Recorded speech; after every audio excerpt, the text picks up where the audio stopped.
Pupunta tayo sa Pilipinas para sa isang field trip? Isang malaking kalokohan. Ang mga hagikgik at bulungan ng pagkadismaya ay umalingaw-ngaw sa malawak na bulwagan ng Washington International, isang marangyang paaralan sa New York na naghuhubog sa mga anak ng mga politiko at bilyonaryo ng bansa. Taon-taon, ang mga nakakatandang mag-aaral ay naglalakbay sa London, Tokyo o kahit sa Silicon Valley.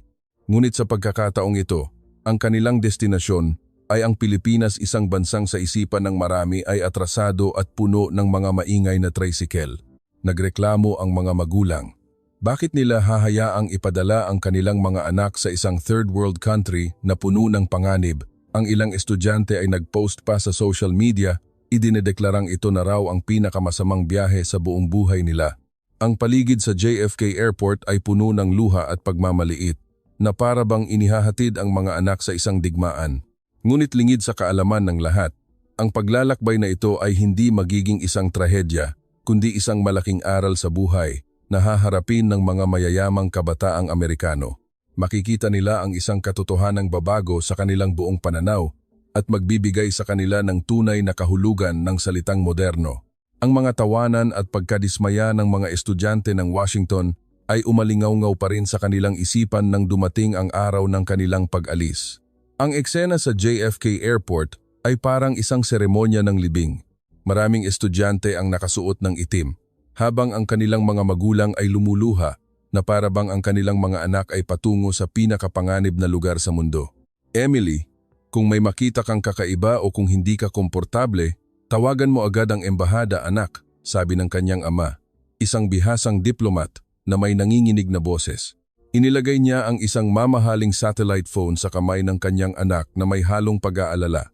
Kahit siya na sanay maglakbay sa buong mundo, ay may pag-aalinlangan sa pagtingin sa Pilipinas. Ang babiyahe patungong Maynila ay tumagal ng maraming oras. Sa buong paglalakbay, ang hangin ay puno ng mga mapanuyang komento. Bukas siguro, sasakay tayo ng bangka papuntang eskwelahan, biro ni Michael. O di kaya, kakain tayo ng kanin at pritong ipis araw-araw, ha. Tawa ni Alex. Bawat salita ay sumasalamin sa isang saloobing puno ng pagmamataas at kamangmangan. Tahimik lang si Emily na nakatingin sa labas ng bintana. Ang mga ilaw ng New York ay dahan-dahang naglaho sa kadiliman. Bumuntong hininga siya.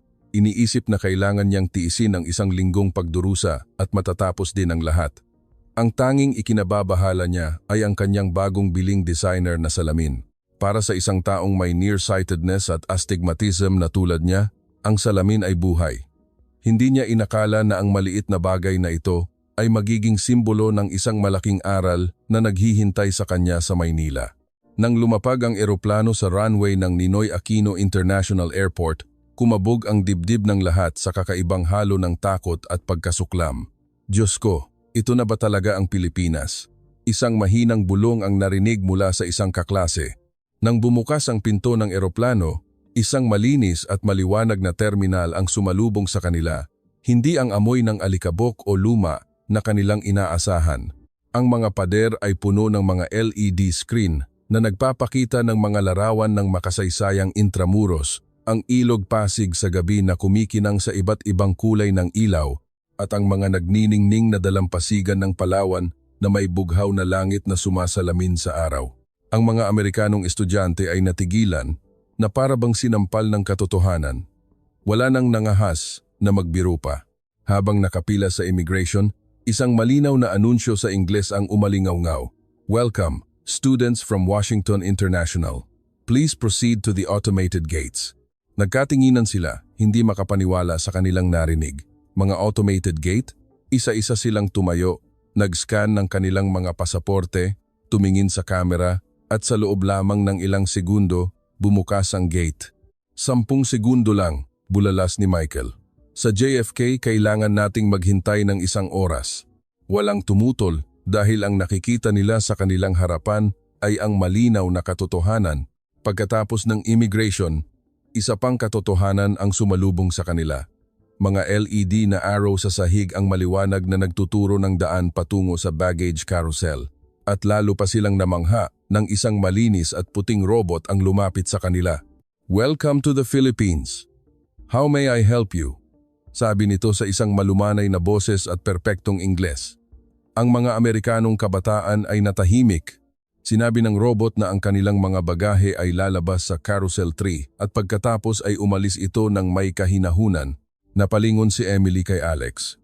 Pareho silang walang imik, ngunit ang kanilang mga isip ay puno ng tanong. Ito ba talaga ang bansang inakala nilang atrasado? Matapos makuha ang kanilang mga bagahe, isang grupo ng mga Pilipinong mag-aaral na nakasuot ng malinis na uniforme ang lumitaw. "Hello! Welcome to the Philippines," sabi ng isang matamis at masiglang boses na may kasamang tapat na ngiti. Ipinakilala ng dalaga ang kanyang sarili bilang si Ligaya, isang high school student mula sa Ateneo de Manila. Ang kanyang Ingles ay halos katulad ng sa isang native speaker at bihasa pa siyang gumamit ng mga Amerikanong slang. Maraming Amerikanong estudyante ang nagulat at bumulong, bakit mas magaling pa ang Ingles niya kaysa sa atin? Paglabas nila ng airport, isang tanawin ang nagpabago sa lahat ng kanilang paniniwala. Malalawak na kalsada, kumikinang na mga ilaw, mga sasakyang maayos na nakalinya, at isang modernong train system na tumatakbo sa itaas. Ang mga anunsyo ay maririnig sa parehong Tagalog at Ingles. Ang lungsod na ito ay hindi atrasado tulad ng kanilang pinagtatawanan. Sa halip, ito ay moderno at elegante, higit pa sa kanilang inaasahan. Kinuha ni Emily ang kanyang telepono at nag-post muli ng isang story, ngunit sa pagkakataong ito, hindi ito may halong pangungutya.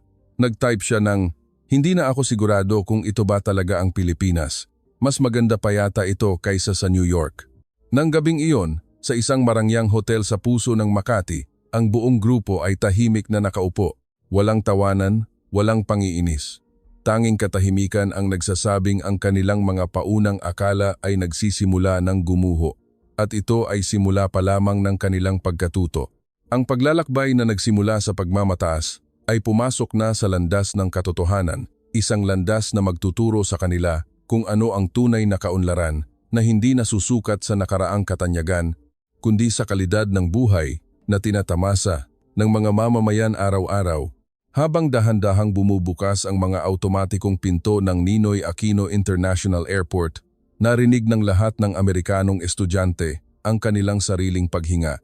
Sa kanilang harapan ay isang malawak na bulwagan na naliligo sa ginintuang ilaw, isang matayog na kisame na parang isang modernong katedral at mga salaming pader na sumasalamin sa mga taong naglalakad ng maayos. Walang sigawan, walang gulo. Tanging isang katahimikan na nagparamdam sa kanila na parang pumasok sila sa ibang mundo.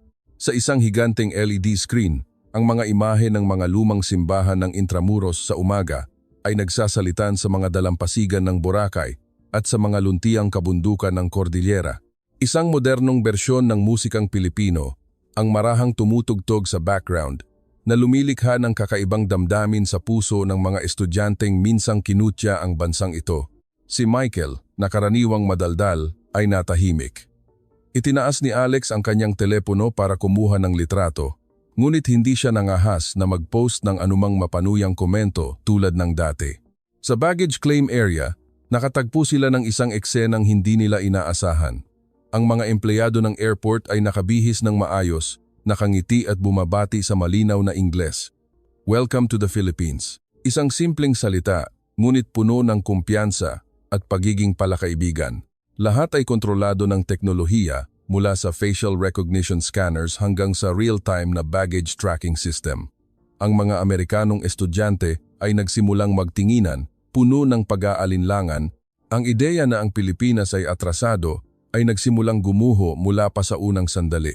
Nang pumasok sila sa banyo, bumukas ang automatikong pinto ng walang ingay. Isang malinis at mabangong amoy ang sumalubong sa kanila sa halip na amoy ng kulob. Bawat toilet bowl ay may kasamang bidet. Maraming Amerikanong estudyante ang napatawa sa hindi makapaniwalang paraan. "Mas maganda pa ito kaysa sa mga marangyang hotel sa New York," bulong ni Alex, ngunit narinig ito ng lahat. Bigla, isang mahinang tunog ng makina ang narinig. Isang pilak na robot na panlinis ang tahimik na dumaan. Ang ilang estudyante ay napaatras sa gulat, ngunit yumuko si Michael upang basahin ang mga salitang Ingles na nakasulat dito. "Smart Cleaning Robot, Pinoy Innovation." Itinaas niya ang kanyang ulo, nanginginig ang kanyang mga mata. Hindi ito ang bansang kanyang inakala. Pagdating sa baggage carousel, Mga asul na LED na araw sa sahig ang dahan-dahang gumabay sa kanila patungo sa kanilang destinasyon na parang naglalakad sila sa isang science fiction na pelikula. Hindi nagtagal, lumabas ang lahat ng kanilang mga bagahe ng tama sa oras. Walang pagkaantala, walang reklamo, hindi tulad sa kanilang paliparan sa sariling bansa. Ang airport na ito ay mas maganda pa ng ilang beses kaysa sa JFK natin, sabi ng isang estudyante. Walang tumutol. Alam ng lahat na ito ay totoo. Sa labas ng terminal, ang tanawin ay lalong nagpatibok ng kanilang mga puso. Isang marangyang air-conditioned na bus ang naghihintay. Bawat upuan ay may personal na screen, charging port at libreng wifi. Napanganga ang mga Amerikanong kabataan na parang hindi makapaniwala na ito ay isang ordinaryong bus. Ito ba talaga ang school bus sa Pilipinas? Tanong ni Michael sa halos pabulong na boses. Si Ligaya, ang Pilipinong estudyanteng sumalubong sa kanila, ay tumango at ngumiti. Opo, ito po ang karaniwang standard namin. Ang mga salitang karaniwang standard ay nagpatahimik sa lahat dahil ang kanilang nakikita ay higit pa sa pinakamataas na standard na kanilang nakasanayan sa Amerika. Habang ang bus ay bumibiyahe patungo sa sentro ng Maynila, ang mga dayuhang estudyante ay nagsiksikan sa mga bintana upang pagmasdan ang tanawin.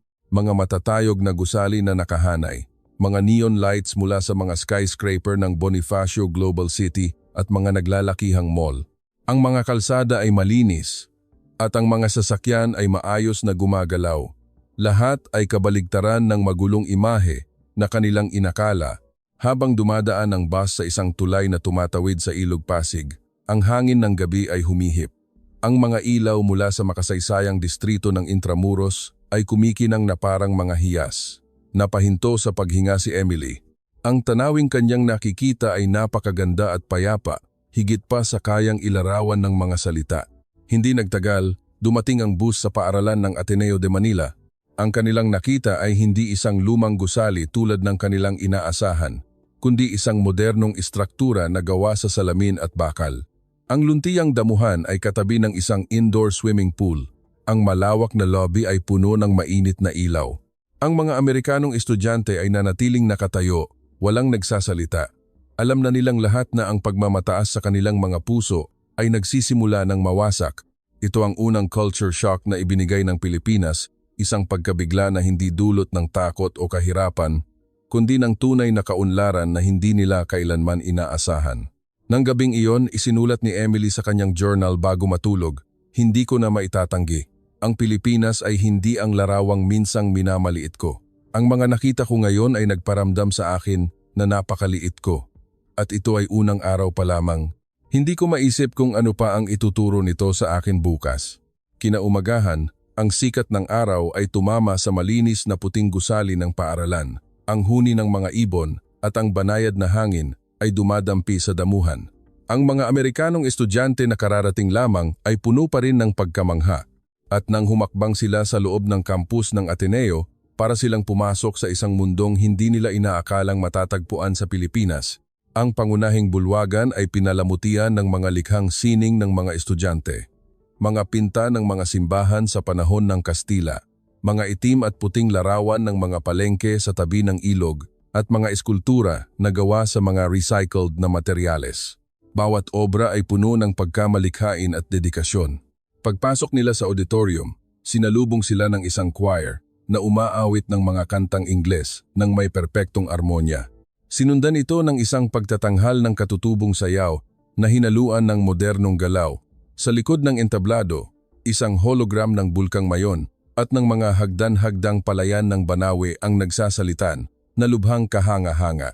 Gawa ba talaga ito ng mga high school students? Bulong ni Alex kay Emily.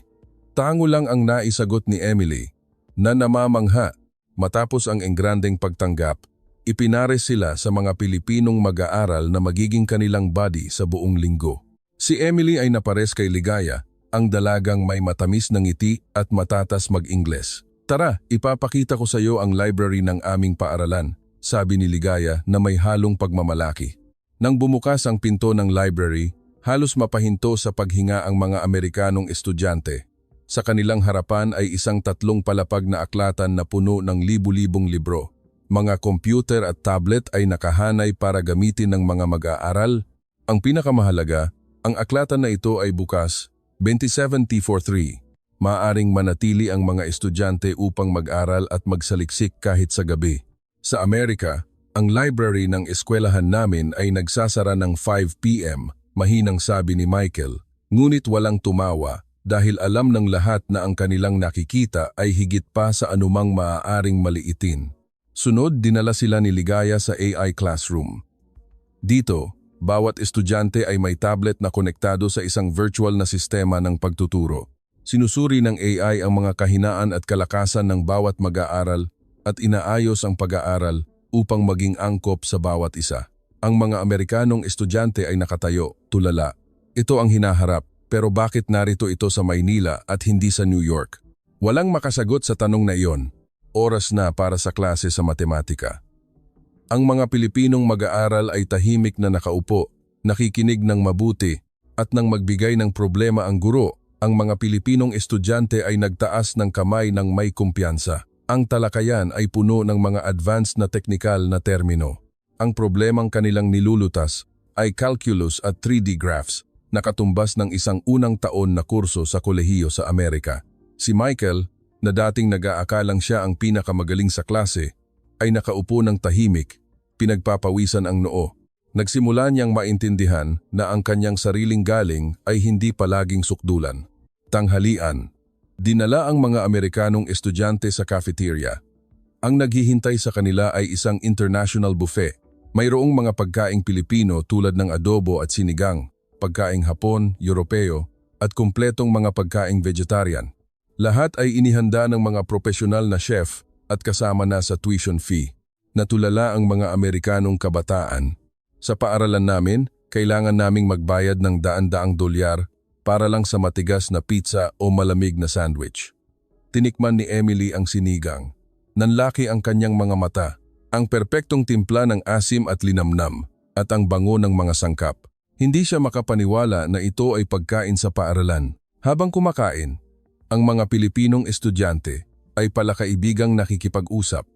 Marami sa kanila ay nakakapagsalita ng 2 o 3 wika. Ang ilan ay nag-aaral ng Mandarin, ang iba ay Japanese, at mayroon pang matatas magsalita ng Pranses. Ilang wika ang alam ninyo? Tanong ni Ligaya, na may ngiti. Natahimik si Emily bago sumagot. Ingles lang at kaunting Espanyol. Isang alon ng hiya ang gumapang sa kanilang lamesa. Nagsimula silang mapagtanto na sila pala ang atrasado. Sa hapon, dinala sila sa science laboratory. Kumpleto sa mga moderno at advanced na kagamitan, mayroon pa itong biotechnology lab kung saan maaaring mag-culture ng mga cell.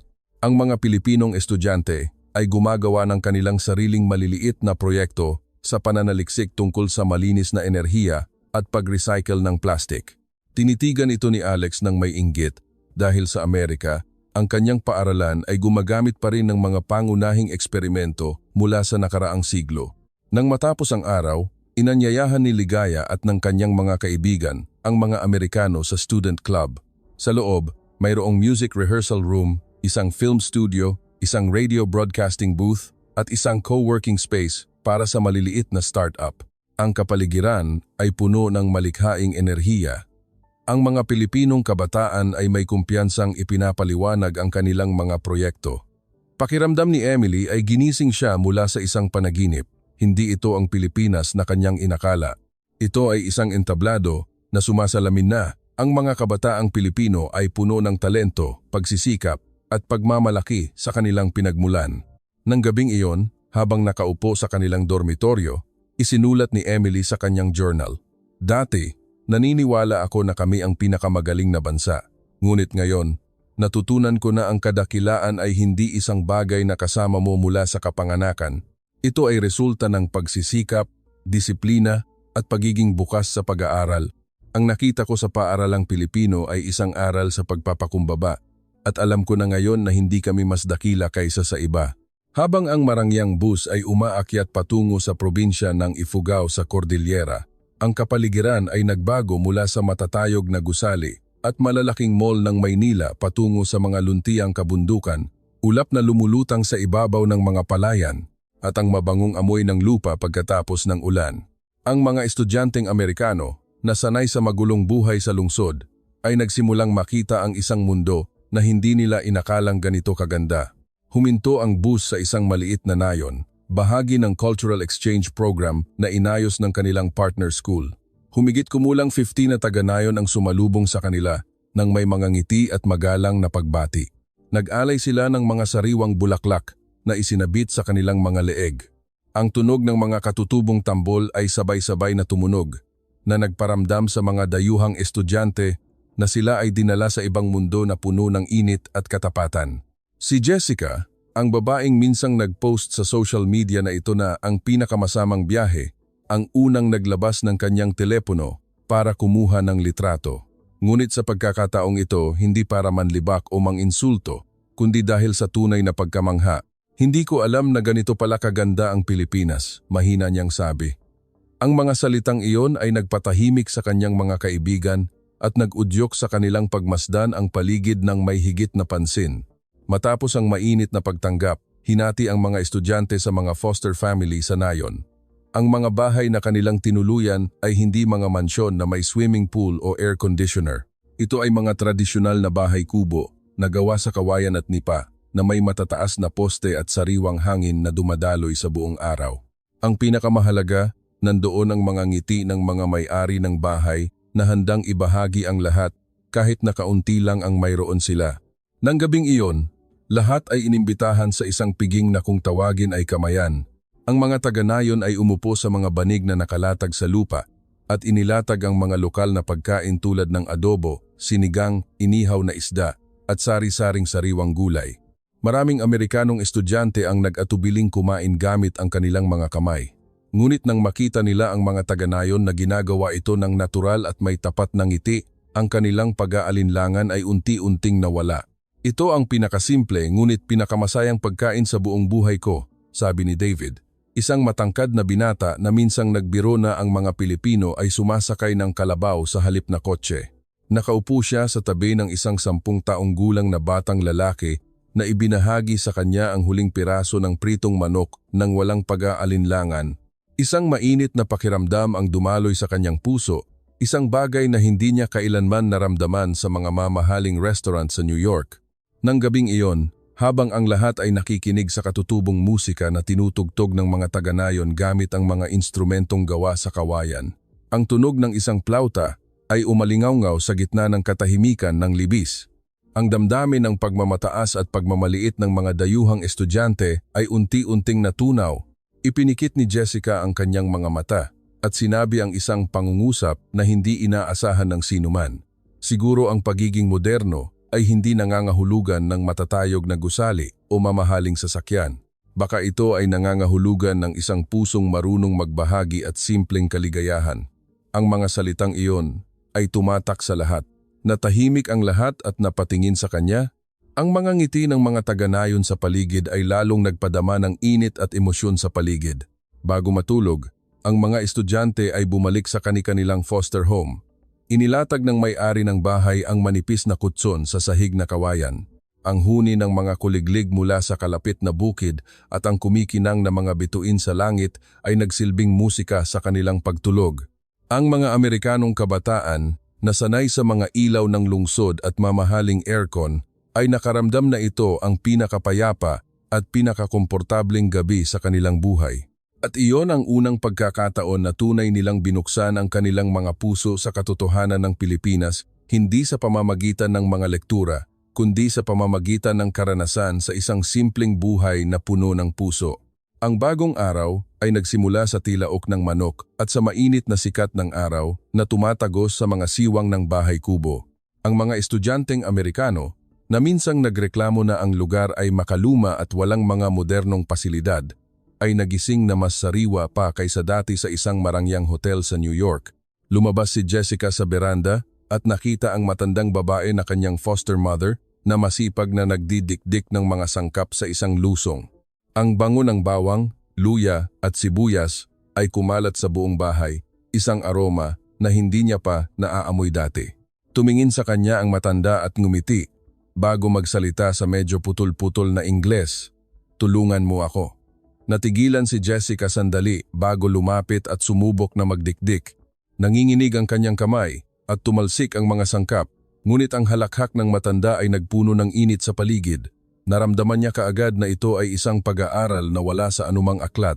Samantala, si David at ang dalawa pa niyang kaibigan ay isinama ng mga magsasaka upang tumulong sa pagtatanim ng palay sa mga hagdan-hagdang palayan. Pataas na ang araw at ang sikat nito ay tumatama sa mga ginintuang uhay ng palay na sumasayaw sa hangin. Suot nila ang mga salakot na inihanda ng mga taga-nayon, hawak ang mga batang palay sa unang pagkakataon. Kahit hindi sanay, dahan-dahan nilang sinunod ang turo ng mga magsasaka. Tumutulo ang pawis sa kanilang mga mukha, ngunit ang kanilang puso ay puno ng bagong karanasan. Lumingon si David sa kanyang kaibigan at sinabi, "Ito ang uri ng trabaho na nagbibigay sa akin ng respeto sa mga taong dati nating hindi pinapansin." Sa loob lamang ng isang umaga, natutunan nila na ang bawat butil ng kanin na kanilang kinakain ay nagmula sa mabigat na paggawa at pawis, hindi lamang binibili sa supermarket. Sa hapon, dinala ang mga bata sa isang maliit na paaralan sa nayon, isang lumang gusali na gawa sa kahoy na may iilang silid-aralan lamang. Ang mga batang Pilipino ay nakaupo sa mga lumang banig. Gumagamit ang guro ng isang pisarang nagsisimula ng matuklap ang pintura. Ngunit sa mga mata ng bawat bata, puno sila ng kasabikan sa pag-aaral. Nang makita ito ng mga Amerikanong estudyante, natahimik sila. Inanyayahan sila ng punong guro na subukang magturo ng Ingles sa mga bata. Si Jessica, na dating pinakamayabang, ang unang tumayo at nagsulat ng mga titik sa pisara. A, B, C. Pumalakpak ang mga bata sa tuwa. Kahit hindi malinaw ang kanilang pagbigkas, lahat sila ay nakangiti ng buong puso. Naluha si Jessica nang hindi namamalayan. Lumingon siya sa kanyang mga kaibigan at sinabi, "Ganito lang ang mayroon sila, pero nag-aaral sila ng may pusong mas malaki kaysa sa atin."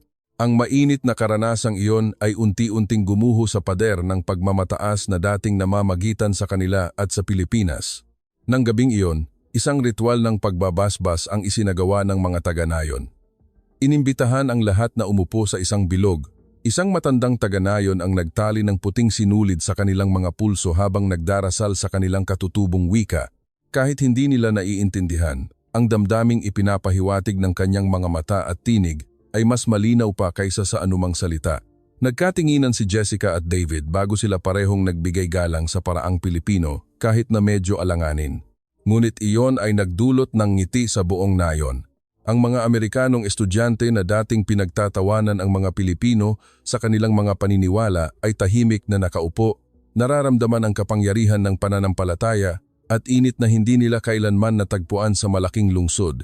Kinaumagahan, dinala ang grupo sa isang lumang simbahang itinayo noong panahon ng Kastila na nakatayo sa tuktok ng isang burol. Ang tunog ng kampana at ang malamig na hangin ay nagbigay ng isang sagradong pakiramdam. Pagdating sa patio, huminto si David. Nakita niya ang isang matandang pari na tahimik na nagdarasal sa gitna ng hardin.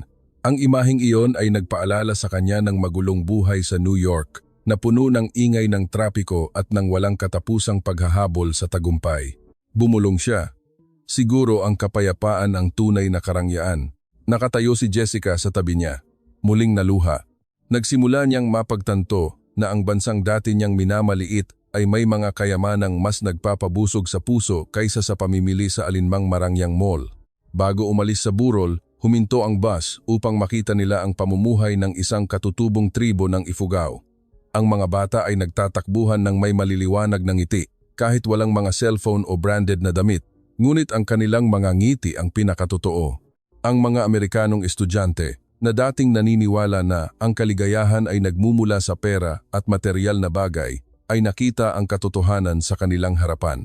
Kinuha ni Jessica ang kanyang journal at isinulat, "Itinuro sa akin ng Pilipinas na ang yaman ay wala sa bulsa, kundi nasa puso." Nang gabing iyon ay ang pinaka-espesyal sa nayon. Naghanda ang mga taga-nayon ng isang pagtatanghal ng katutubong sayaw. Ang mga Amerikanong estudyante at mga kabataang Pilipino ay magkakasamang nakaupo. Ang tawanan ay naghalo. Ang mga batang dating pinaghihiwalay ng pader ng kultura ay naging magkakaibigan ng hindi kailangan ng salita. Tumingin sina Jessica at David sa kanilang paligid. Nagsimula na nilang maintindihan na ang paglalakbay na ito ay hindi isang parusa, kundi ang pinakamalaking aral sa buhay na ibinigay sa kanila ng kanilang paaralan at mga magulang. At ng gabing iyon, lahat sila ay nangako sa kanilang sarili na pagbalik nila sa Amerika, hindi na sila magiging parehong tao. Matapos ang huling gabi sa nayon, lahat sa grupo ay nakaramdam ng panghihinayang na aalis na sila sa lugar na iyon. Ang sinag ng umaga ay dahan-dahang gumuhit sa mga palayan at ang tunog ng kampana ng simbahan kasabay ng tilaok ng manok ay isang imaheng malalim na tumatak sa alaala ng mga Amerikanong estudyante. Nakatayo si Jessica sa gilid ng palayan. Pinapanood ang mga magsasaka na inihahanda ang kanilang mga kalabaw para sa pag-aararo. Ang tawanan ng mga batang naglalaro sa pilapil ay parang isang walang katapusang awit. Ang kanyang puso na dating puno ng pagkadismaya at pagmamaliit ay naging payapa sa isang kakaibang paraan. Lumingon siya kay David at mahinang sinabi, "Hindi ako makapaniwala na ang bansang minsan kong itinuring na atrasado ay nagturo sa akin ng mas maraming bagay tungkol sa buhay kaysa sa nagawa ng New York." Tumango si David. "Siguro, hindi tayo pumunta rito para baguhin ang Pilipinas, kundi para hayaan ang Pilipinas na baguhin tayo." Ang bus na sumundo sa kanila ay umalis mula sa nayon. Ang daan na bumabagtas sa mga bundok at ilog ay nagpatahimik sa lahat. Bawat isa ay abala sa kanilang sariling mga iniisip. Pagdating sa Baguio, isang masiglang lungsod na puno ng turista, naglakad sila sa night market. Ang mga ilaw at ingay ay naroon, ngunit sa halip na makaramdam ng pananabik, nakaramdam si Jessica ng kakaibang pagkalayo na parabang ang mga bagay na ito ay hindi na ang tunay na kaligayahan. Huminto siya sa harap ng isang tindahan ng mga lokal na produkto at nakita ang isang matandang babae na masipag na naghahabi. Naalala niya ang kanyang foster mother na nagdidikdik ng mga sangkap. Naalala niya ang guro sa maliit na paaralan na gumagamit ng lumang pisara. Naalala niya ang mainit na ritual ng pagbabasbas. Muli, naluha siya. Nang gabing iyon, tumuloy sila sa isang guest house sa tabi ng isang ilog. Ang tunog ng agos ng tubig ay nagbigay ng kapayapaan. Kaiba sa ingay ng trapiko sa New York. Nagtipon ang lahat ng estudyante sa isang kahoy na balkonahe na may ilaw lamang mula sa mga lampara. Si David ang unang nagsalita. "Dapat tayong gumawa ng isang bagay para hindi mawala ang mga natutunan natin dito." Sumagot ang isa pa, "Oo, ayokong bumalik sa buhay na puno ng kompetisyon at pagiging materyalistiko." Nakayakap sa kanyang mga tuhod si Jessica.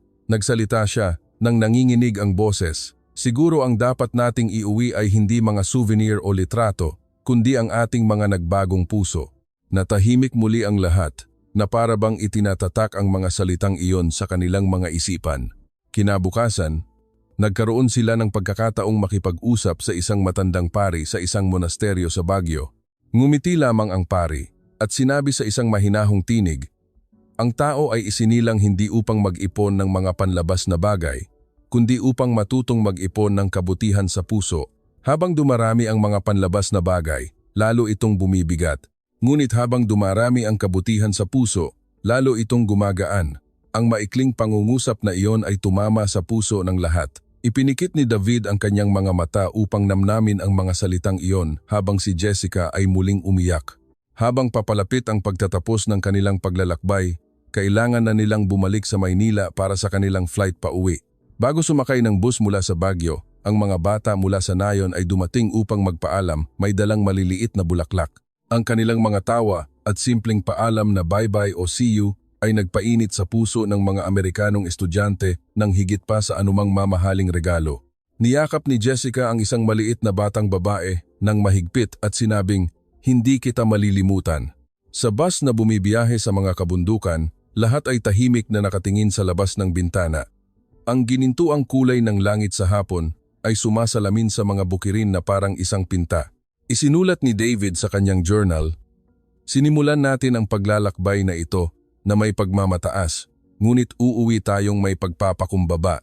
Isinulat naman ni Jessica, "Hindi binago ng Pilipinas ang mundo, ngunit binago ng Pilipinas ang mundo sa loob ng aking puso." Pagdating sa Maynila, dinalaw nila ang Intramuros. Ang kadakilaan ng arkitekturang kolonyal ng Espanya ay nagpamangha sa lahat. Ngunit ang pinakanakaantig sa kanila ay nang marinig nila ang mga kuwento tungkol sa mga bayaning Pilipino na nagsakripisyo upang ipagtanggol ang kalayaan. Ikinuwento ng kanilang tour guide na ang Pilipinas, sa kabila ng daan-daang taong pananakop, ay hindi kailanman sumuko sa diwa nito dahil sa pagkakaisa at katapangan ng mga mamamayan. Tinitigan ng mga estudyante ang guide ng may paggalang. Nagsimula nilang maintindihan na ang tapang at pananampalataya ay ang lakas na nagpapanatili sa isang bansa na makatayo sa gitna ng mga bagyo ng kasaysayan. Bago sumakay ng eroplano, lumingon si Jessica sa kanyang mga kaibigan at sinabi, "Pumunta tayo rito na iniisip na may ituturo tayo sa kanila, pero sa totoo lang, sila ang naging mga guro natin." Idinagdag ni David, "Ipinakita sa atin ng Pilipinas na ang yaman ay hindi nasusukat sa kung anong mayroon ka, kundi sa kung anong ibinibigay mo.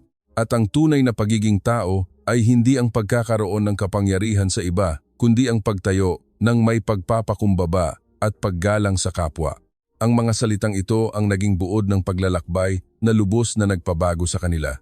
Habang ang eroplano ay umaangat sa himpapawid, ang Maynila ay unti-unting lumiliit hanggang sa maging isang tuldok na lamang ng ilaw. Ngunit sa puso ng lahat, ang Pilipinas ay hindi lumiliit. Bagkus, ito ay lalong lumaki hanggang sa mapuno ang kanilang mga puso. Ipinangako nila sa kanilang sarili na pagbalik nila sa Amerika, hindi nila kalilimutan ang mga aral mula sa lupaing ito. Mamumuhay sila ng may kabuluhan, rerespetuhin ang iba, at hindi kalilimutan na ang tunay na kaligayahan ay nasa pagiging simple at tapat. At mula sa paglalakbay na ito, isang grupo ng mga estudyante mula sa Amerika ang umuwi na may mga pusong hindi na kailanman magiging pareho.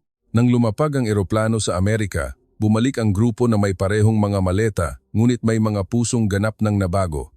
Si Jessica, ang babaeng dating mayabang, ay bumaba ng eroplano na may mas malumanay na tingin. Nakita niya ang kanyang mga magulang na naghihintay, ngunit sa pagkakataong ito, hindi siya tumakbo upang ipagmalaki ang mga pasalubong o ikuwento ang mga karangyaan. Sa halip, niyakap niya ang kanyang mga magulang ng mahigpit, umiiyak at bumulong, "Salamat po sa pagpapadala sa akin sa Pilipinas. Dahil doon, natutunan ko ang halaga ng pagmamahal at init ng isang pamilya." Si David, ang binatang dating palaging nasusunod ang gusto, ay umuwi at tahimik na pinagmasdan ang kanilang bahay. Hindi siya nagbukas ng video games o nagpatugtog ng malakas. Sa halip, kinuha niya ang kanyang journal at isinulat, "Ang tunay na tahanan ay hindi isang lugar, kundi kung saan payapa ang iyong puso, at natagpuan ko ang sagot na iyon sa Pilipinas." Ilang linggo ang lumipas, nagkaroon ng presentasyon sa kanilang paaralan tungkol sa kanilang exchange program.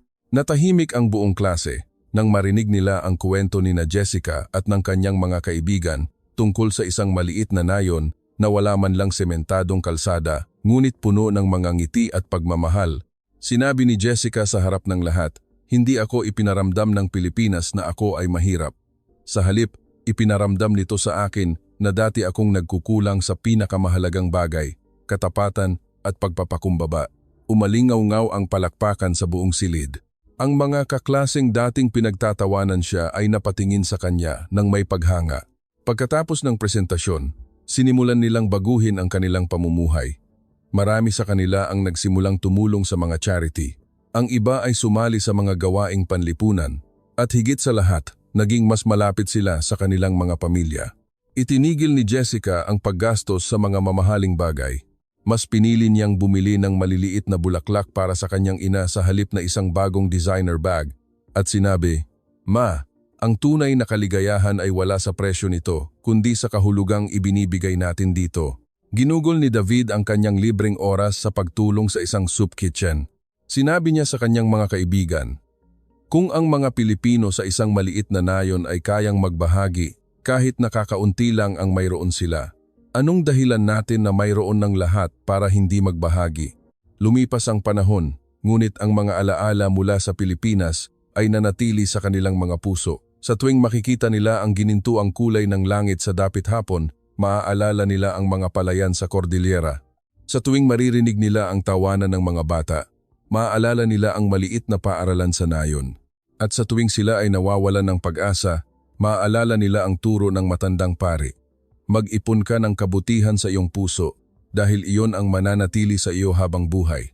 Ang mga aral mula sa lupang Pilipino ay humubog sa kanila upang maging mga bagong tao, mga taong hindi lamang tumitingin sa mundo gamit ang mga mata, kundi pati na rin ang puso, mga taong hindi lamang naghahanap ng tagumpay, kundi pati na rin ng kahulugan, mga taong hindi lamang nagnanais na magkaroon, kundi nagnanais ding maging.